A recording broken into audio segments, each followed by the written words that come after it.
Welcome to the fifth CLE webinar of this season. Today, our webinar is titled Big Lies, Little Lies, and Omissions.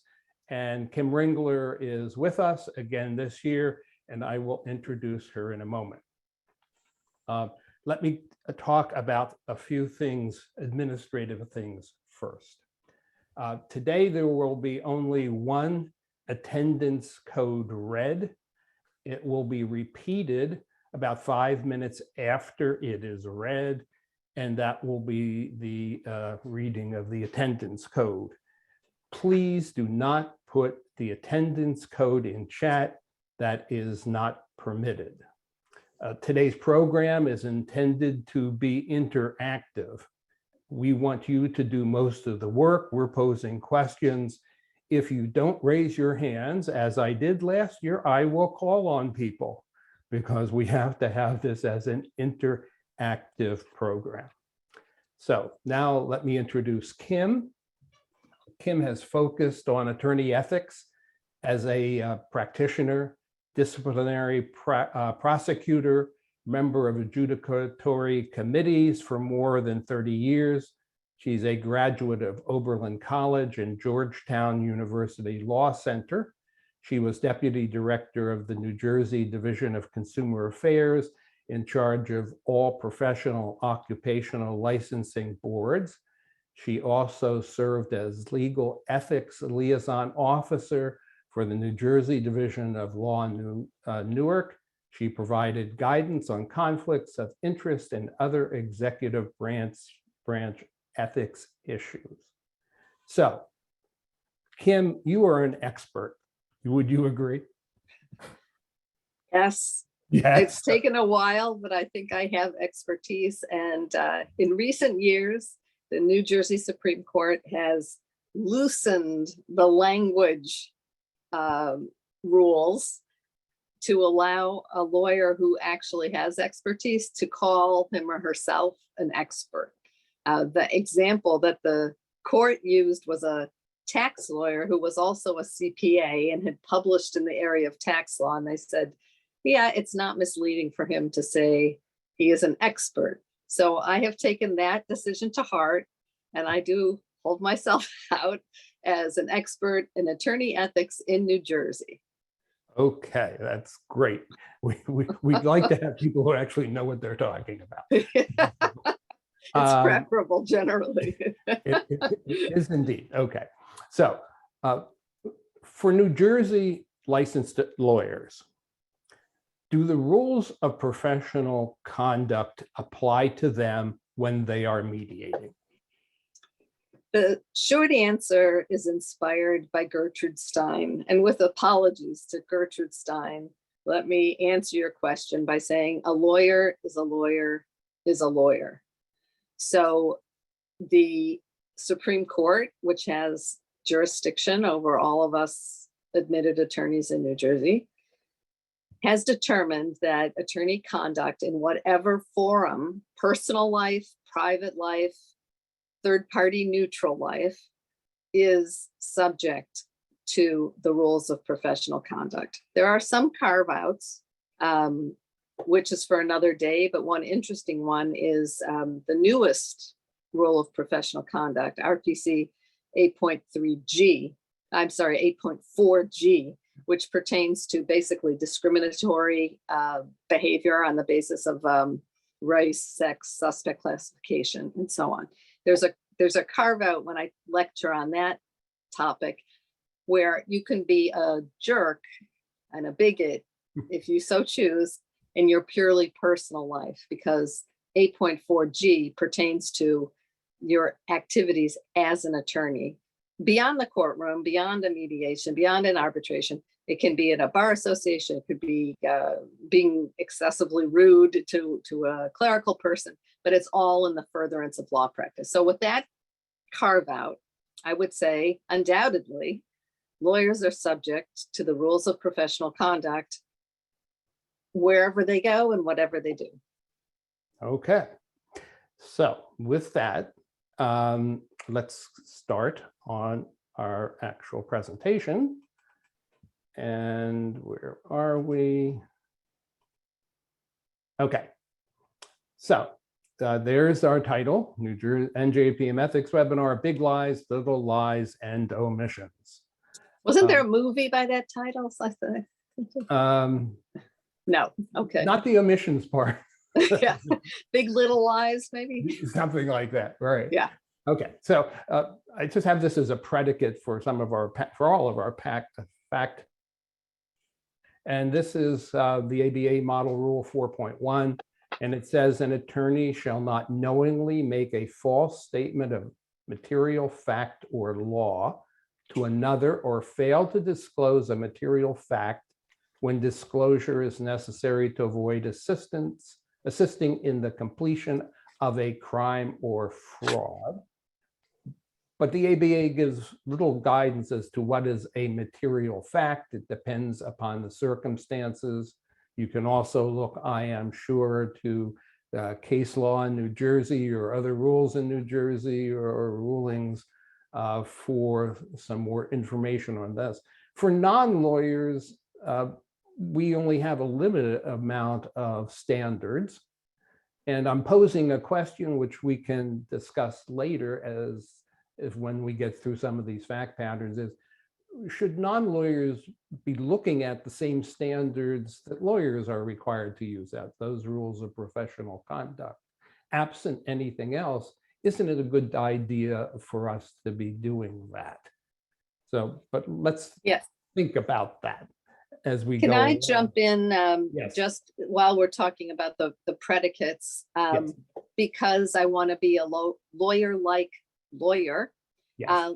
Let me give a caveat and a disclaimer that what we're talking about today are general principles of conduct and ethics that guide our behavior, and nothing I say should be construed as legal guidance. Don't rely on what I say to definitively resolve any kind of situation. So having said that, I know that you've prepared some excellent examples and some good information, but people should be extremely cautious about making decisions about their own conduct and behavior based on this general discussion. It's not legal advice.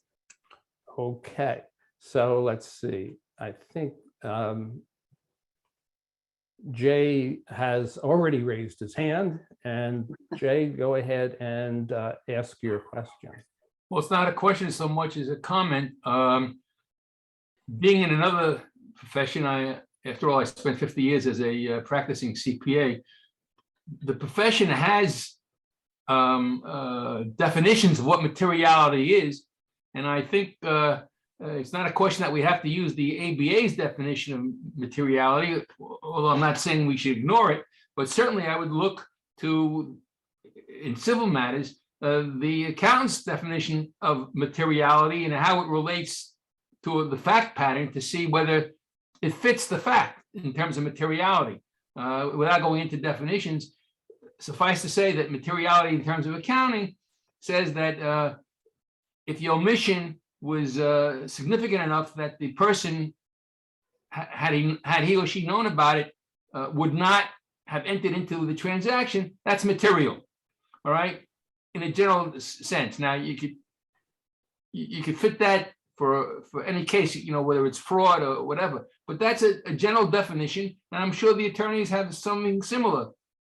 Okay, well, Jay, let's I would look to first. Let's see how that applies as we go along with these fact patterns. Okay. And Jay, I do agree with your statement, and I think Carl's also correct. You know, every fact pattern is different, as you understand and as you stated, but it's also true that there are principles regarding materiality that can be utilized to determine whether under each set of unique facts, what you're talking about is material or not.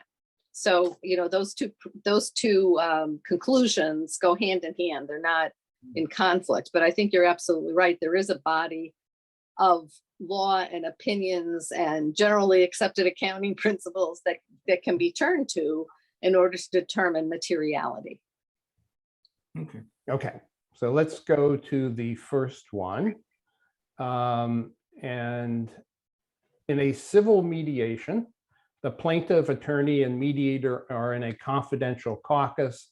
The plaintiff says his bottom line is 500,000. They return to joint session and the plaintiff says the bottom line is 2 million.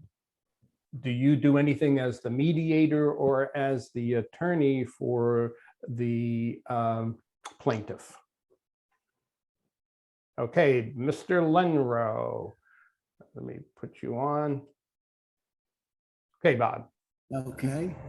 There's an ABA ethics opinion that addresses this, and the bargaining is not considered a material fact. So as the mediator, you would not be obligated to say anything and probably should say nothing. Bottom lines are sort of statements of the moment. Right now, the bottom line is this. In 10 minutes, it can change. And the attorney doesn't have any obligation to correct that. Recall that it was in a confidential caucus, and giving the mediator information about ultimately what might be acceptable as a settlement is not the same as bargaining. Okay, so could you give me another example? Here's an example of what the person would accept or not. That's, I think, considered puffery. Can you give me another example of that where it will be considered puffery?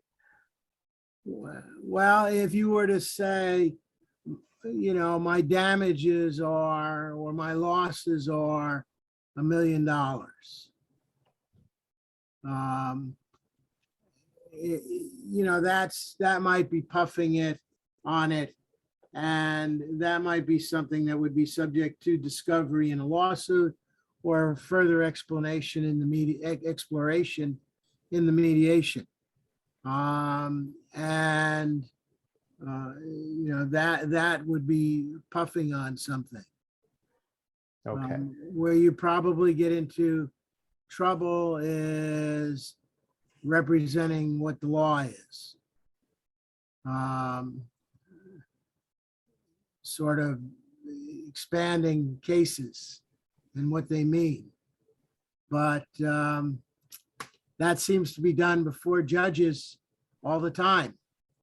The people have interpretations of opinions that on review, the court says it's not the same case that I read.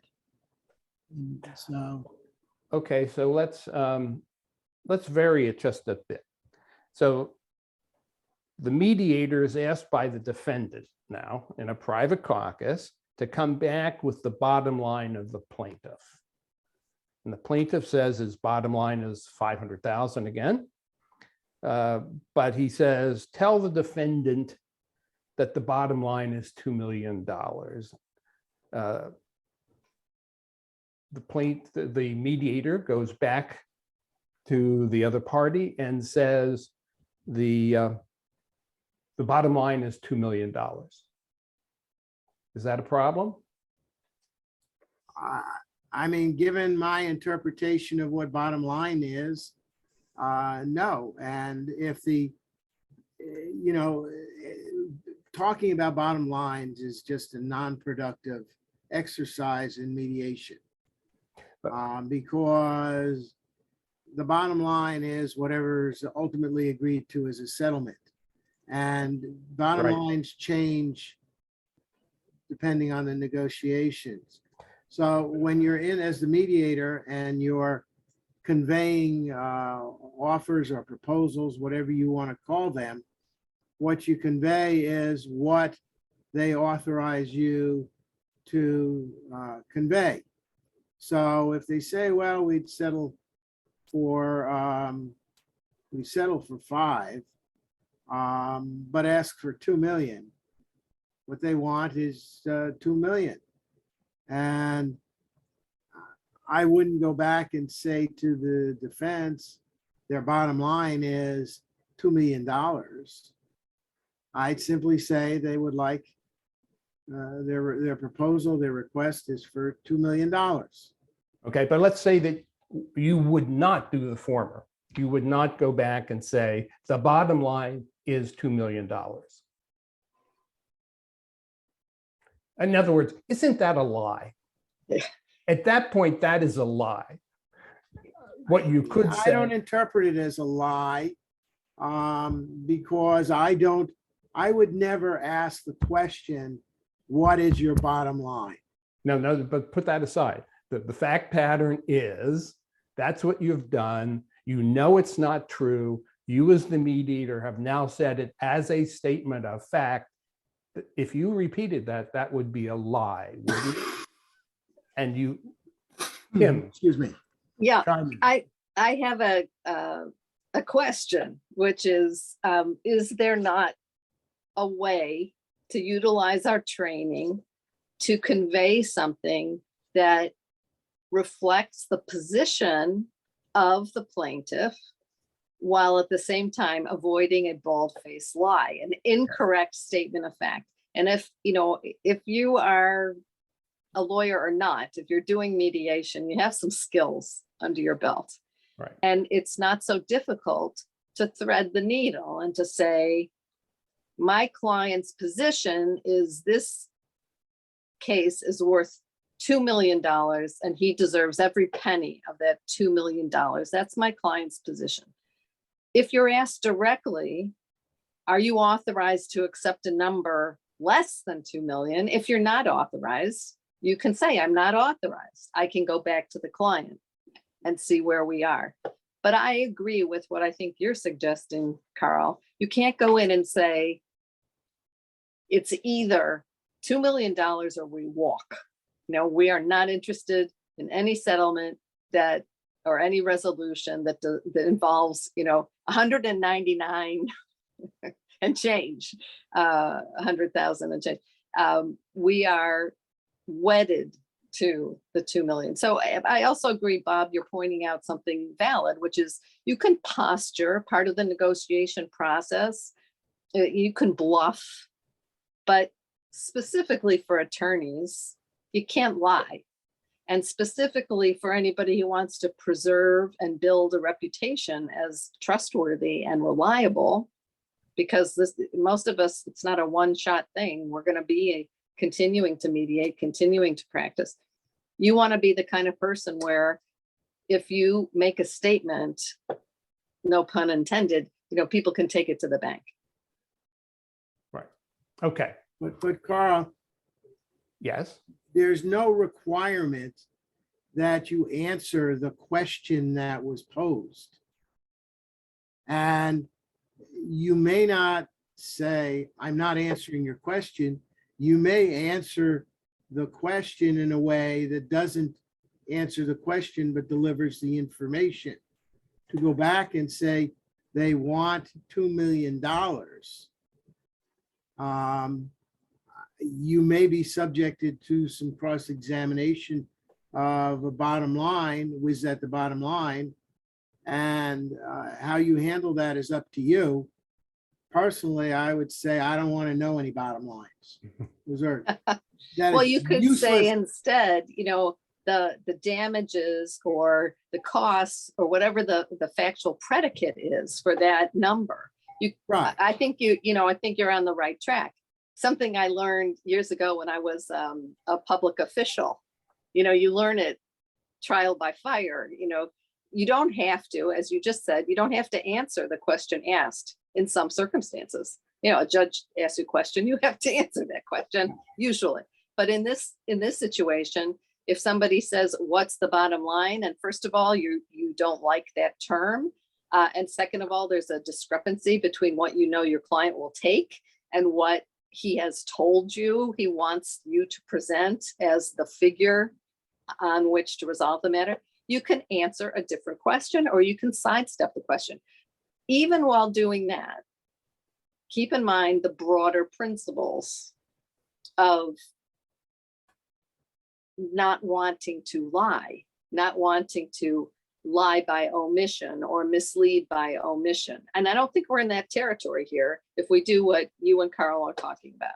Right. I mean, so the mediator can go back and say, the party, I guess it was the plaintiff, has said that his bottom line is this. Mhm. He told me to tell you that his bottom line is this. That's perfectly permissible, but saying it as a matter of fact, I think is a lie. Okay, so let's go on to the next one. Okay, so fact pattern 2. The key expert witness upon whose report both sides are relying to establish a basis for settlement is gravely ill and unlikely to recover. If you, as the attorney for one side, know the medical condition of the expert and know the opposing side does not, must you reveal that information? If you, as a mediator, learn from one side the facts about the expert's condition, is there any duty to inform the other party? Okay, now that one is for you, Kim. So my starting point would be, is this expert and his expertise unique? Could he or she be replaced by another expert in the same field? How super specialized is this area? What are the economic impacts of this expert's unavailability? But overall, I think you've got to be very focused on the specifics of the situation that aren't fleshed out in the example. If it is somebody who undertook a highly detailed, specialized fact-finding process prior to giving an opinion, an expert report, the unavailability of the expert could be material. I was involved in a case where it involved an allegedly faulty part in an airplane engine, a jet engine. And in order to give an opinion, the expert who was hired had to basically build a jet engine and test it at a huge cost. So if that person became unavailable to give expertise, that would have a material impact on the situation. And I think we're approaching then an obligation to inform. Now, how you inform and whether you have somebody else who could step into the shoes of the expert, all of that could be massaged in an ethical way. But if you determine that if it's a much more common scenario, if you have a psychologist who's given an opinion and then that person is not available to be cross-examined about their report, and there are, with respect, a whole lot of psychologists who could undertake a separate independent review, then perhaps you don't. But you can't paint the answer with a broad brush here. So why isn't it just, one party found out about it. Why isn't it the obligation of both parties to sort of be doing their continuing due diligence about the state of their witnesses? Well, the obligation is on the person who is proffering the evidence to update. Right. If you're engaging in discovery, you have an ongoing duty to update as facts and circumstances may change or get amplified or whatever. Due diligence is real. You're absolutely 100% correct. But there is some precedent faulting attorneys for not revealing when a key player has died. Now, in our scenario, the person's not a witness, a fact witness, but rather an expert and is alive. We're not doctors. Unlikely to recover doesn't mean they won't recover. So you can start splitting hairs a Mhm. little bit. And again, this might be the point where I want to mention that every one of us, hopefully, has some kind of personal moral code that you developed yourself or you learned, from your family or from if you had, engaged in an organized religion, you have your own moral compass. It overlaps, it's certainly not the same as, but it overlaps with your professional ethical duties. And it's important to confidently move forward in the world professionally, to have focused on that a little bit. It often comes up, in hypotheticals involving confidentiality. If your client told you something that you felt put another person at danger, but the attorney-client privilege prevented you from disclosing, although in New Jersey, we do have exceptions that would allow you, but you might feel like, whatever happens to me professionally, I feel morally, I need to do whatever, I need to disclose. So it's something worth focusing. Are you going to feel good? Are you going to feel like you did your job ethically and morally, or ethically, but maybe not morally, if you don't disclose that the expert on whom your whole case is based is probably not fit to offer the testimony that you're going to need? The answer could be, yeah, you're going to feel okay, because as you say, somebody could search for a death certificate. Somebody could ask for an update on the witness evaluation. It's not as if they have passed away. And you have the report in hand, and many cases settle. That's why you're in this mediation process. You've got a bona fide report that was well done. So I think the bottom line is it's a close question on the facts, the bare bone facts here. Okay, let me read the first attendance code, the only attendance code, which is 4498. Okay, and in about 5 minutes, I'm going to read it again. Okay, so let's go to the next one. Okay, so 3. A couple has agreed on the amount and duration of alimony. The alimony recipient spouse then proposes an alimony buyout. After the proposal, the recipient spouse meets with you in a confidential caucus and tells you that she is going to get married as soon as the divorce is final. Do you tell her she must disclose this to her spouse? You get the easy one, Carl. I got the easy one? I think Okay. so. Don't you think this is a little more straightforward? I don't know. Maybe. We'll find out what people say. Okay. All right. Who has raised their hands? Someone says, could you put the example back on the screen? That may be too earlier. Okay, that is the fact pattern. I need someone to raise their hand, and failing that, okay. Anju, are you there? I'm here. Yes. You What can do you hear think? me. Yes. What do you think? Well, remember that I'm speaking as a non-attorney. Yes, you're a mediator. This was about mediators. So I don't. I think she told you in confidence. It's. I don't believe I need to disclose this. First of all, she says she's going to get married, but she may not get married. Anything can happen. I don't think you have any business to disclose. okay. How about Bruce? Do you agree with that?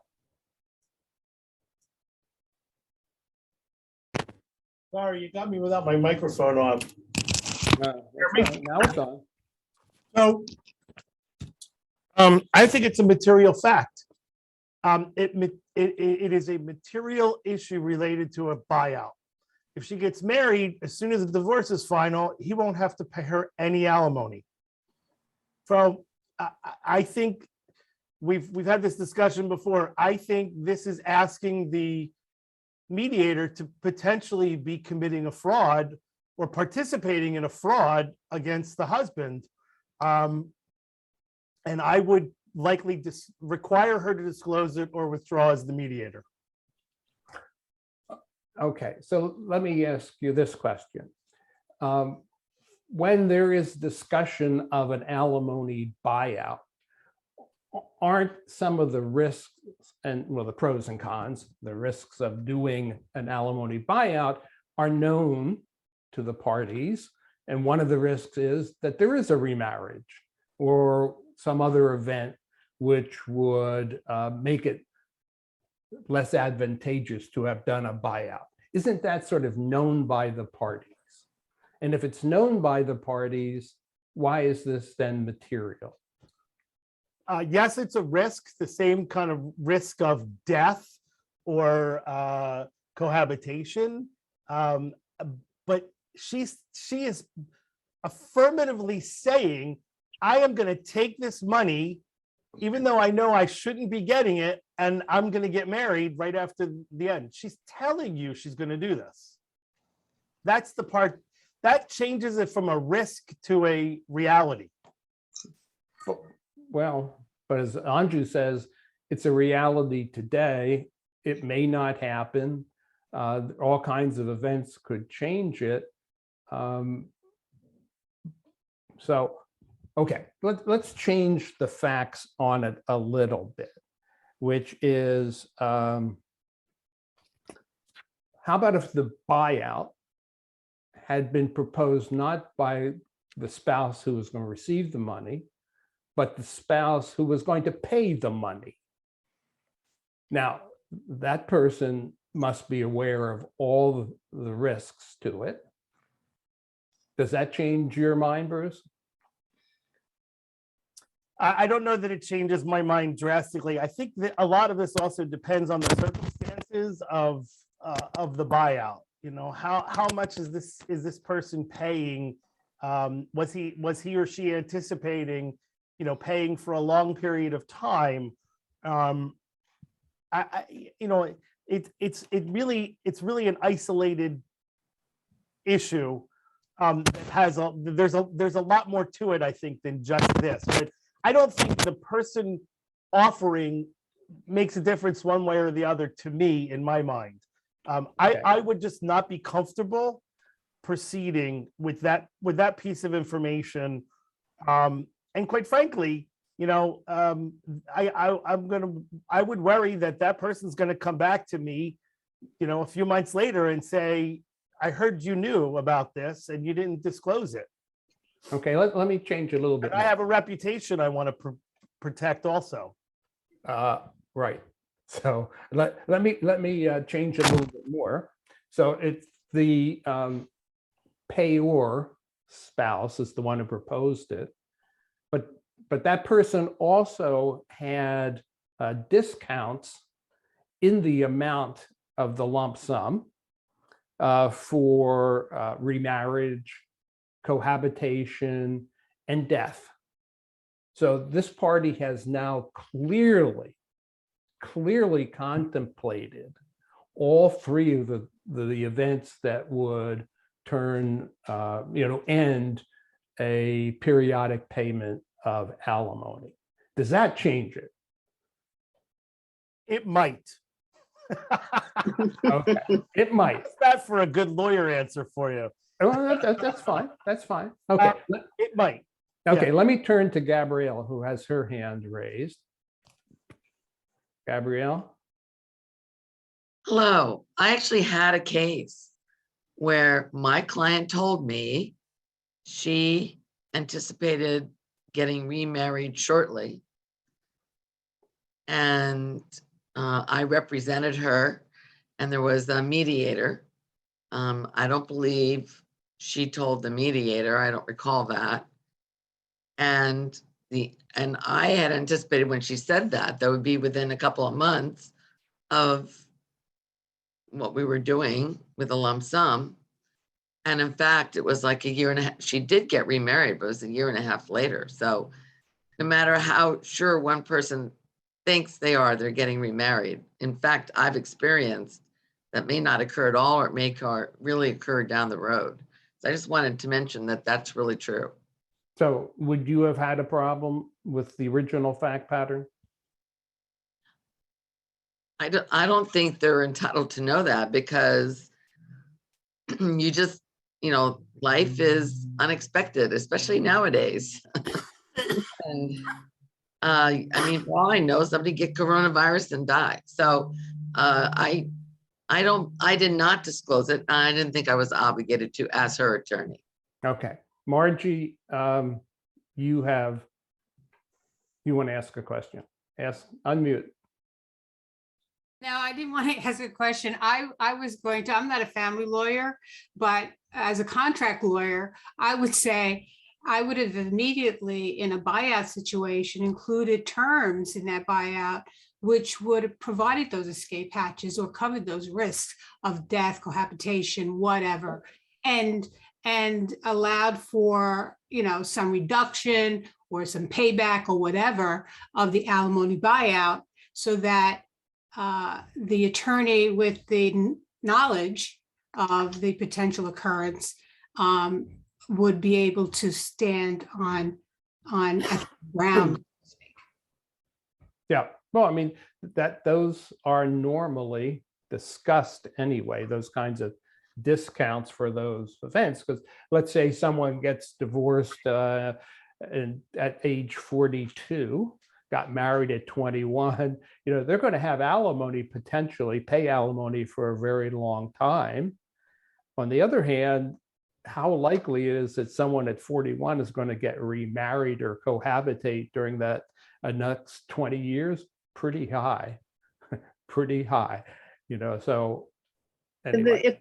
It's a question too that some of the comments have raised. What if there is a provision, for the death of the recipient? Obviously not going to get alimony beyond death. Right.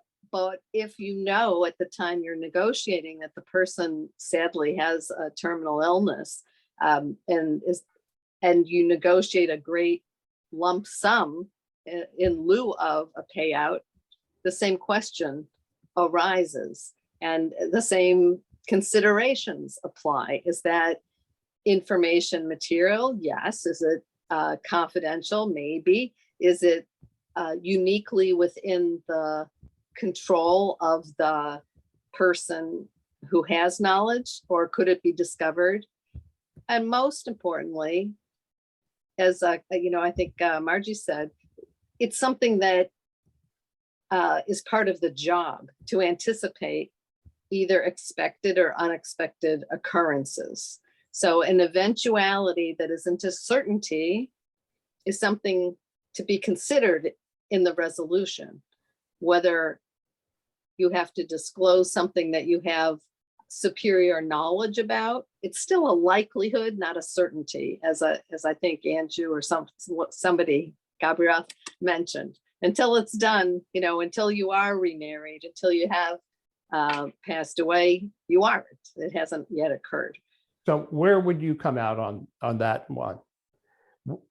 Yeah, I think by and large, I would say it is not, there's not a mandate Okay. to disclose, because there's an opportunity to consider, plan for, and negotiate that exact scenario. It's part of the process. It's part of the contractual negotiations. But I think that a blanket answer isn't always going to cover the circumstances. If in fact there's a wedding date set and it's 2 days later, and that the payor is relying on it, to calculate the buyout, they're anticipating, a decade or 2 decades of regular payments, then maybe, you have to consider whether you're taking advantage of your superior knowledge of a fact that only you know. So what risk do you as a mediator run when you've been told something in a confidential caucus, right?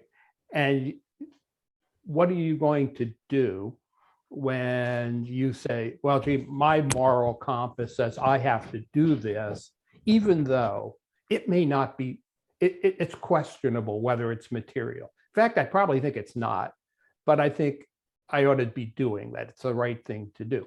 What kind of risk do you run when you do that as a mediator? Well, you might have to, I think Jay or Bob mentioned you step away from your role.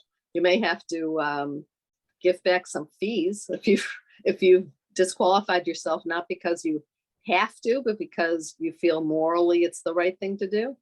Don't you run some risk of being sued for breach of confidentiality? Oh, you're saying if you tell? Yeah, And so you're saying telling is not an option, right? Telling the party's not an option. The one option, the options are the party says, I'm going to get remarried to the other one, or you as the mediator just terminate your services saying, I have to terminate, I'm not disclosing why. Are those the options? Or you say to the person who's the recipient, Yeah.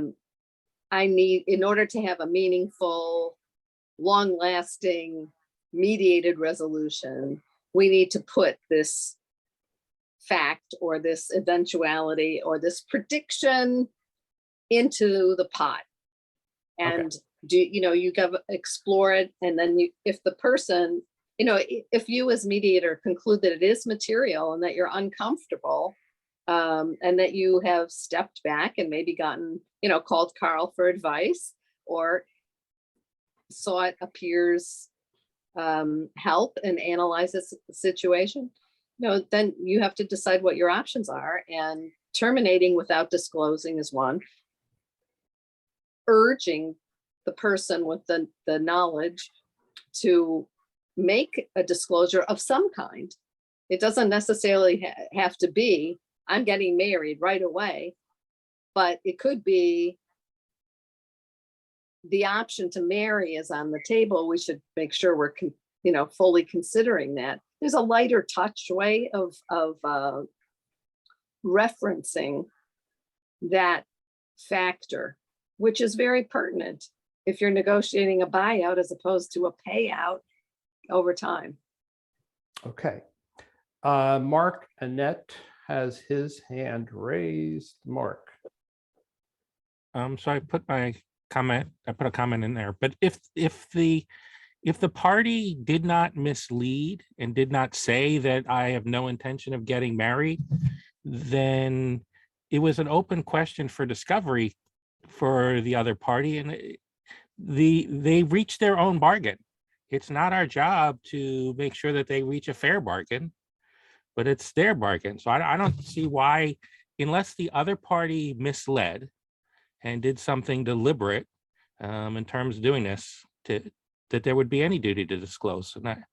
So Mark, if the other party, the recipient's spouse, now goes back into joint session, the potentially payor asks the question, are you going to be getting remarried soon? And she says no. Then yes, that's a different story, because now you know that she is deliberately lying, and I would bring her back. I would bring that party who was lying back into executive session and ask them, do they want to change this, because it's going to not allow the mediation to go forward. Okay, so if we accept that it's maybe not a material fact, if she had been quiet about it in caucus, she told the mediator, she said, no, I am getting married very soon or right after. And the mediator feels, and the attorney, if there's no attorney, a mediator feels that's not material, not to disclose it. But if she goes into the joint session and says, I am not going to get married, now she's lied, right? Correct. Okay. It could change the circumstance. Okay. I have to reread the code. 4498. 4498. Okay, so let's go back to the next one. Okay, and this one is for you, Kim, and let's throw this out to our attendees. So after the matter is fully resolved, your client informs you as the attorney for one side of the dispute and the mediator that they lied about a material fact in the course of the mediation. What do you do as the attorney, and what do you do as the mediator? So who wants to throw their hand up for this one? Don't forget, I'm going to call on you. While you're picking your victim, I can interject that there are a number of rules of professional conduct for lawyers that are implicated in how you analyze this. Okay. Why don't you go ahead and do that? Okay, well, one of them is the one you referenced at the outset, 4.1, truthfulness in statements to others, that a lawyer may not knowingly present a false statement of material fact or law or fail to disclose. However, that didn't happen here. The matter's been resolved. So 4.1 doesn't give us much guidance. But 1.6, which is the confidentiality rule for lawyers, is much broader than the attorney-client privilege, which is just an evidential privilege. 1.6 says that an attorney may, not must, but may disclose even confidential information to rectify the consequences of a client's fraudulent act, in furtherance of which the lawyer's services have been used, which seems to be on all fours here if you accept that it was essentially a fraud. If it was a material fact, it was made, that was presented in order to have others rely upon it, in order for a gain to that person or, detriment to the other side, that kind of satisfies the elements of a fraud. So it's not just any fraud, it's a fraud in which the lawyer's services were utilized. So 1.6D allows, doesn't mandate, but allows the lawyer to disclose. Another provision of 1.6, which is fairly unique to New Jersey, I have to say, requires even confidential information to be disclosed.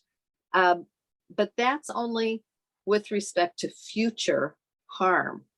And, I don't know how you would parse the situation. Is it an ongoing harm? So the failure to disclose would enable your client from harming financially the other side. You'd have to look closely at the facts, but I think you could, if you so chose, disclose under the rules of professional conduct. Okay. Glenn, I'm going to call on you for your opinion about this.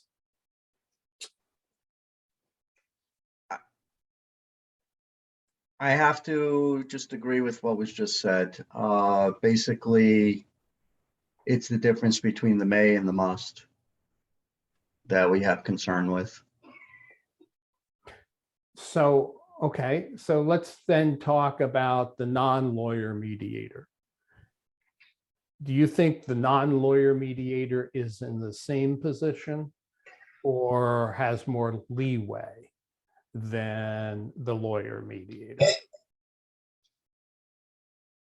That's a sticky question, but I would say the non-lawyer mediator may be following guidelines for other professionals, such as a psychologist or an accountant.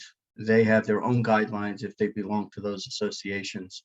And therefore, you would have to see what those rules say before you could say that they have more leniency than an attorney. Well, okay, let's look at my situation. I am a fully retired lawyer. I was never licensed in New Jersey. So what would I have to do? Would nothing apply to me? Well, the question is, do you belong to any associations as a professional, either as an accountant or No, as a real no. estate agent or some other professional that gives you a little more credence to be that particular mediator in that particular case? No, I'm totally unlicensed. Totally unlicensed. Is So, that it's very hard to punish you for anything. Well, thank you very much. I'm happy about that. But there is a question of whether your services were used. You know, did the client lie about a material fact? You didn't know it was a lie at the time. You didn't promote it. You didn't echo it. You didn't repeat it. You didn't ask the mediator or the others to rely upon that. It can be material. You have to parse it, you know, okay, it's material, but maybe it wasn't relied upon, and maybe or maybe not, your services were utilized in furtherance of this fraud.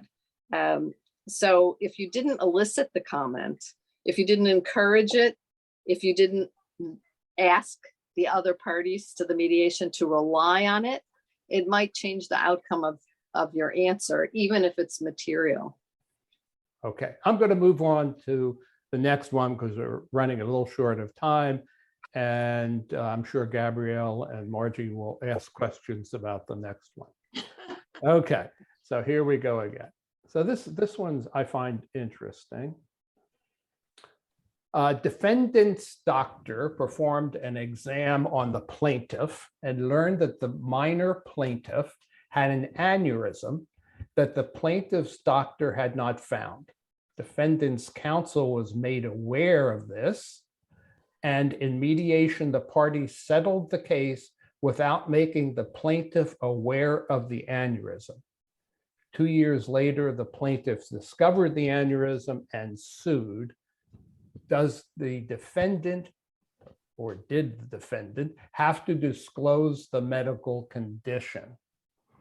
Should be, did the mediator, who also knew about it, have to disclose the condition? Everyone got that? Okay. So Gabrielle, you have your hand raised, so we'll let you answer this one. Lower that hand. I think it was left over for the last one. But to me, an aneurysm is, I'm not a medical doctor, I'm only a lawyer, but to me, a medical aneurysm sounds very serious medically. And if something comes to your attention in a fashion that I would have some reliance on it, i.e. it's qualified MD and so forth that did the evaluation, I think you're duty bound on a moral basis, if nothing else, to provide that information. Okay, and Margie.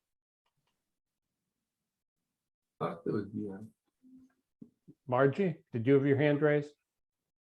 Oh, wait a minute. No, I did not have my hand raised. I'm going to lower it. No, we'll go ahead and answer the question. But I agree. But I agree with I forgot. Gabrielle? Or Gabrielle, yes, I got so discombobulated, I forgot her name. Gabrielle. Okay, well, this one is actually very interesting because this is from a Minnesota case. They went to the Supreme Court. They found that while negotiating, the defendant did not have an obligation to disclose that fact during the settlement discussions, but they did have to disclose it once the parties had reached an agreement. So I think that some of that analysis depends on whether the aneurysm was caused by the injury that's the subject of the mediation, if that's the context, or whether it was an independent time bomb that happened to be discovered by the defendant's examining physician.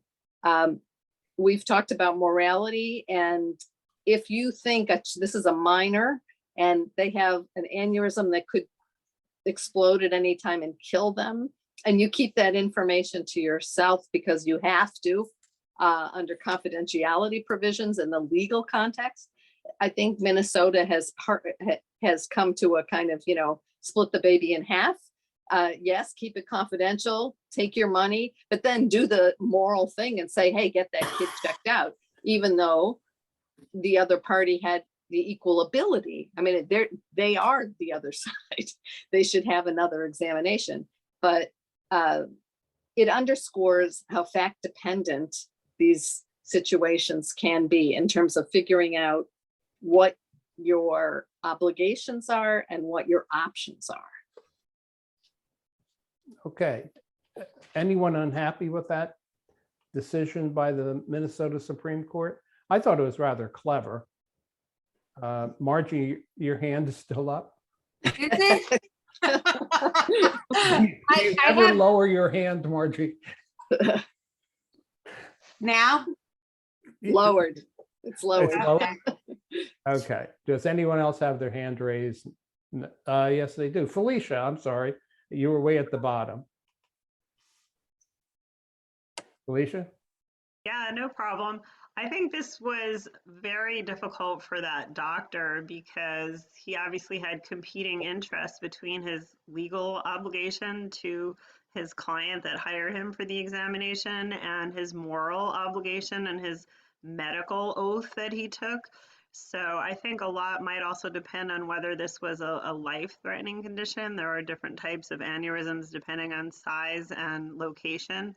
So I think that the court did the best they could, saying, they didn't want it to interfere with the settlement, but this person, this minor, had a right to know. And it's I would not have wanted to be that defense doctor. That it's very, very difficult. Mhm. And I also agree with Kim that we just don't have enough facts to know whether this aneurysm could have been construed as related to whatever condition or, whatever the allegations were, the claims in that suit.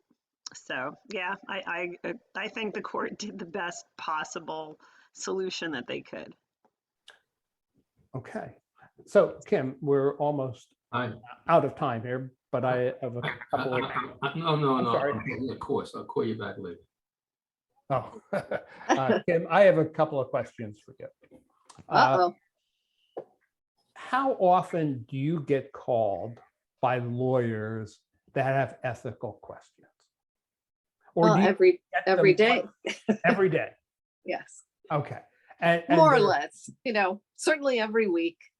Are these people who are already in trouble, or are they people who say, look, I have a problem, I want to stay out of trouble?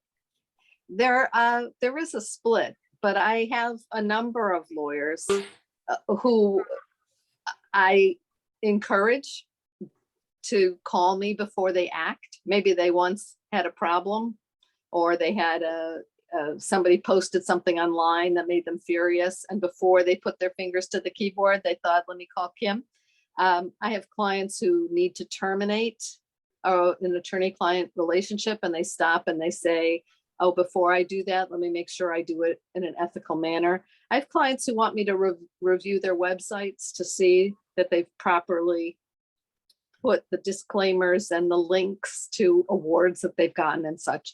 And most of my clients who are lawyers, because I do represent other professionals before their licensing boards, but the bulk of my practice is lawyers.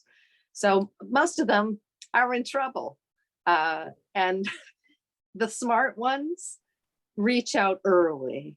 I'm involved in a matter today where I feel frustrated because had I been retained at the outset, I feel pretty confident a much better resolution would have been possible. Now we're already into formal charges of misconduct, and there's the options are fewer. But I think sitting down and reading the rules that pertain to your profession periodically, it's like, makes me stand tall when I read the US Constitution. I have my little pocket one on my desk. It's a good idea to just review the rules of professional conduct and the court rules periodically. People have no idea about the specificity of some requirements. You think, or is it your experience, that most lawyers have gotten into trouble just because they weren't knowledgeable? Or are there a substantial number who just really didn't care and were almost, well, put it that way? Well, greed is a real thing. Those of us who went to law school did not get an education on how to run a law practice. And a lot of lawyers run into problems, even at the big firms, surprisingly, due to ignorance of the requirements, rather than any kind of venality or evil, whatever. People get overwhelmed, particularly solo practitioners, small, which is the vast majority in New Jersey. 70 or 80% of all lawyers are in solo or small firms. So I think a lot of it is ignorance, which is not an excuse, but it is an explanation. When I advise large firms that are in different states, they're multi-state, multi-jurisdictional state practices, they are often shocked to learn what they are not doing that they should be doing. And I think people get overwhelmed and don't return phone calls. I sometimes say, don't let dandruff turn into cancer.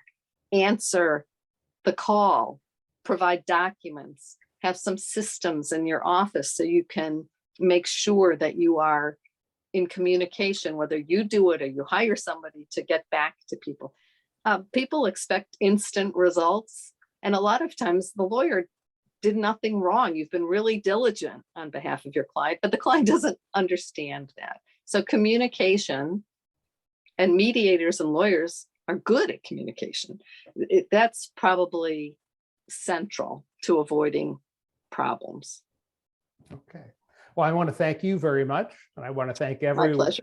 who voluntarily raised their hands or involuntarily were called upon. That was very generous of you all to participate like that. And hopefully I can convince Kim to do this again here. We can have our continuing show. So thanks for everybody and have a great day. Thank you. Bye-bye.